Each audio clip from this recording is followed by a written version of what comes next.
তোমাদের একটা ফানি গল্প শোনাই। তো যাদের মন খারাপ আছে অবশ্যই মন ভালো হয়ে যাবে, এটা আমি কথা দিতে পারি। যদি হাতে কয়েক সেকেন্ড সময় থাকে তাহলে আমার গল্পটা শুনে যেতে পারো। তো ছেলেটার নাম সুঙ্কু। তার সমস্যা একটাই, সে ইংরেজিতে কথা কইবারই পারে না। কিন্তু ম্যাডাম তো রেগে মেগে পুরো আগুন।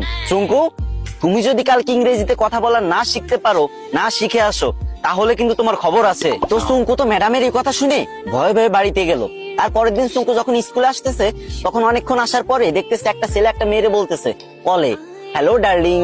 তখন সুঙ্কু বলল, এই তো পাইছি রে, এটাই তো ইংরেজি। হ্যাঁ রে আল্লাহ, এত সহজ কথা আর আমি শিখতে পারি না।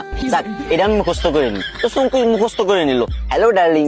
চুঙ্কু ভাবলো রাস্তাঘাটে মনে হয় মানুষ ইংরেজি বলে সবাই, তো এবার থেকে যার ইংরেজি শুনবে সেটাই মুখস্থ করে নেবে। তো চুঙ্কু আর একটু দূর আগে যাওয়ার পরে পার্কের ধারে একটা মেয়ে একটা ছেলের বলতেছে, সেটা ননসেন্স। তো চুঙ্কু বলবে, এই তো আর একটা ইংরেজি পাইছি, সেটা ননসেন্স। এটা শিখে নিল। চুঙ্কু তো মহা খুশি।